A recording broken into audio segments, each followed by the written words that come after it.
Selamat siang teman-teman semua. Hari ini Mariana akan mempresentasikan atau menjelaskan kembali materi terkait perilaku keorganisasian yang sudah pernah kita bahas pada minggu pertama dan pada minggu kedua.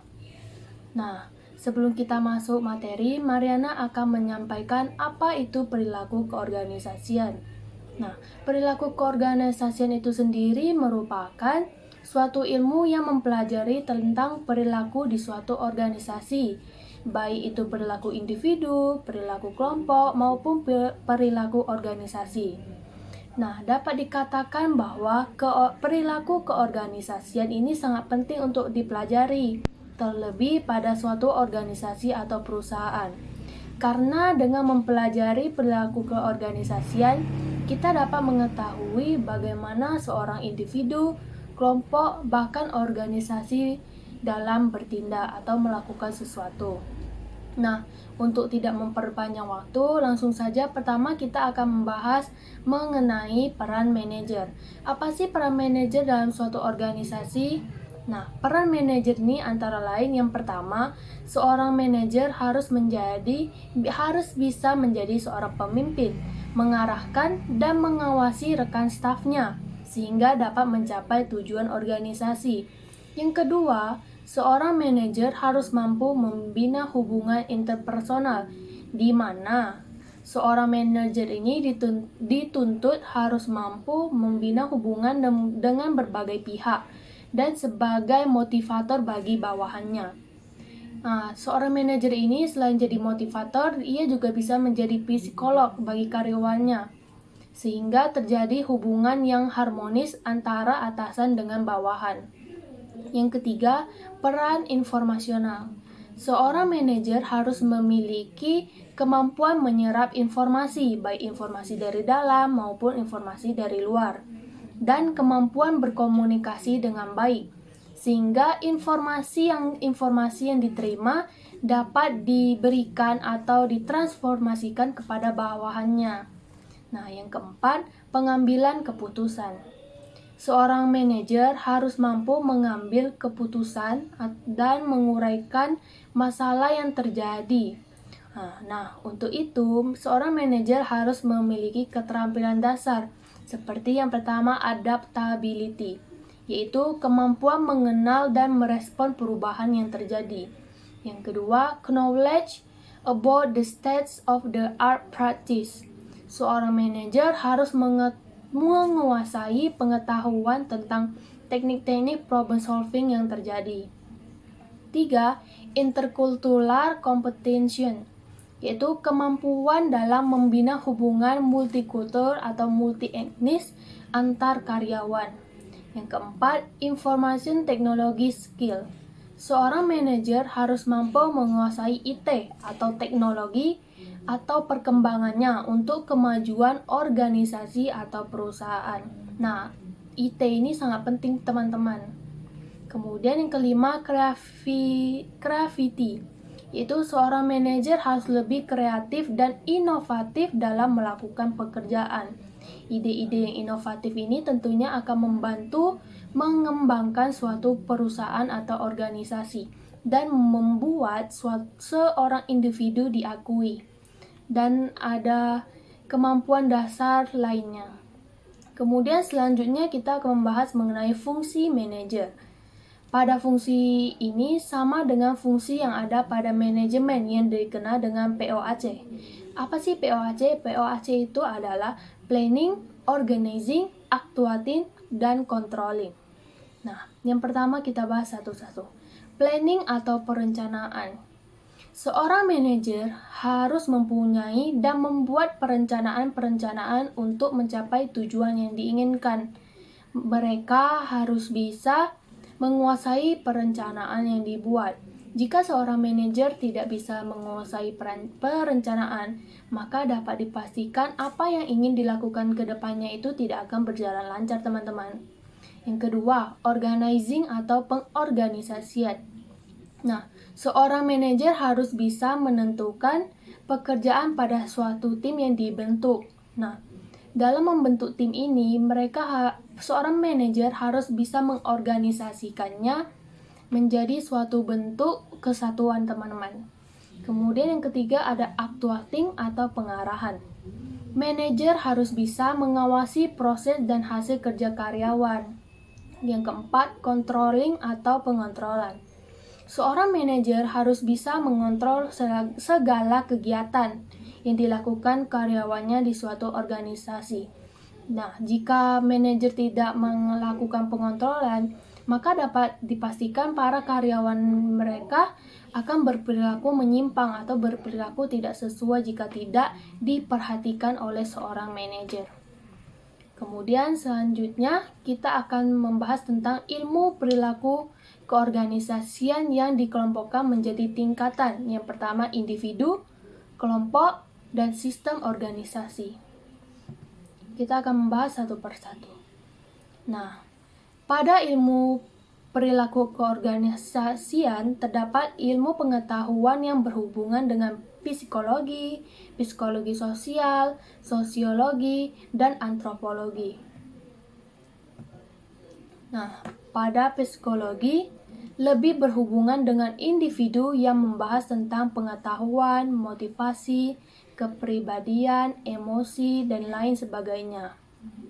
Nah, pada psikologi ini, seorang individu harus bisa mengetahui bagaimana sih pengetahuan pada seorang karyawan, bagaimana sih cara mereka memotivasi karyawannya, bagaimana sih kepribadian yang ada pada diri karyawan, dan bagaimana emosi yang akan dikeluarkan karyawan tentang suatu pekerjaan yang mereka tekuni. Yang kedua, psikologi sosial. Nah, psikologi sosial ini lebih ke interaksi yang terjadi pada suatu kelompok yang membahas tentang perubahan perilaku, perubahan sikap, komunikasi, proses-proses yang terjadi pada kelompok, dan keputusan dalam suatu kelompok. Kemudian pada sosiologi ini berhubungan dengan keadaan sosial yang terjadi pada suatu kelompok, seperti komunikasi yang terjadi pada suatu kelompok, kemudian kekuatan dari antara kelompok satu dengan kelompok yang lainnya, kemudian konflik apa yang terjadi di antara kelompok-kelompok tersebut dalam menjalankan suatu perilaku di perusahaannya. Kemudian ada perilaku yang terjadi di antar kelompok. Nah, selanjutnya pada ilmu antropologi. Nah, pada antropologi ini lebih ke budaya yang terjadi di dalam organisasi. Contohnya seperti pada peringatan Hari Kepri, seluruh yang bekerja sebagai swasta, PNS, atau guru, dosen, mereka diwajibkan untuk memakai baju kurung. Nah, baju kurung itu merupakan budaya yang harus mereka ikuti. Nah, jadi dapat dikatakan bahwa pada ilmu psikologi ke tingkat individu, kemudian pada psikologi sosial dan sosiologi mengacu pada tingkat kelompok. Dan terdapat juga ilmu sosiologi yang mengacu pada sistem organisasi beserta dengan ilmu antropologi. Maksudnya adalah ilmu psikologi lebih fokus pada tingkatan individu. Kemudian pada ilmu psikologi sosial dan sosiologi lebih fokus pada tingkatan kelompok. Nah, pada tingkatan organisasi lebih mengacu pada sosiologi dan juga antropologi. Selanjutnya kita akan membahas tentang variabel. Pada perilaku keorganisasian terdapat variabel yang dibagi menjadi dua, yaitu variabel dependen yang dapat dikatakan sebagai akibat yang terjadi, kemudian dan variabel independen yang disebut dengan sebagai sebab atau penyebab yang terjadi. Nah, kedua variabel ini saling berhubungan atau kausal satu sama lain. Apabila ada akibat yang terjadi pada suatu organisasi, maka tentunya ada penyebab kenapa kejadian tersebut dapat terjadi. Nah, pada variabel dependen ini meliputi 6 bagian, teman-teman.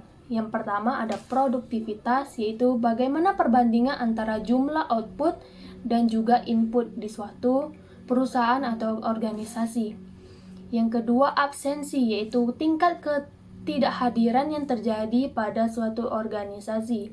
Kemudian ada perputaran karyawan atau turnover yang terjadi pada suatu organisasi. Nah, selanjutnya adalah perilaku menyimpang, yaitu bagaimana seorang individu bertindak dalam suatu pekerjaannya. Apakah mereka bertindak dengan menyimpang atau tidak sesuai dengan aturan maupun norma-norma yang ditetapkan. Kemudian ada perilaku kewarga organisasian. Dan yang terakhir kepuasan kerja. Apakah seseorang merasa puas dengan pekerjaan yang diberikan atau tidak. Nah, sedangkan pada variabel independen dibagi menjadi 3 bagian. Yang pertama, tingkat individu. Yang kedua, tingkat kelompok. Dan yang terakhir, tingkat organisasi. Pertama, kita akan bahas mengenai variabel dependen, yaitu yang pertama, produktivitas. Produktivitas dapat diartikan sebagai tingkat perbandingan antara keluaran atau output dengan masukan atau input, atau bisa juga disebut sebagai perbandingan hasil-hasil yang dicapai dengan seluruh sumber daya yang digunakan. Yang kedua, absensi. Absensi atau ketidakhadiran diartikan sebagai adanya individu yang tidak hadir di kantor tanpa izin. Ketidakhadiran ini akan merugikan perusahaan karena di mana perusahaan tetap membayar gaji tapi sedangkan karyawan tersebut tidak hadir di kantor. Yang ketiga, perputaran karyawan adalah pengunduran diri secara permanen, secara sukarela maupun tidak dari suatu organisasi. Yang keempat, perilaku menyimpang. Perilaku menyimpang ini diartikan sebagai adanya perilaku, sikap atau perbuatan yang dilakukan secara menyimpang atau tidak sesuai dengan norma maupun aturan dari suatu organisasi. Yang kelima, perilaku kewargaan organisasi diartikan sebagai perilaku yang memberikan kontribusi untuk memelihara dan memperbaiki situasi sosial dan psikologis dari suatu organisasi. Dan yang terakhir, keenam, yaitu kepuasan kerja. Kepuasan kerja adalah seorang individu yang merasa puas, senang ataupun tidak puas, tidak senang terhadap pekerjaan yang dilakukannya di suatu organisasi.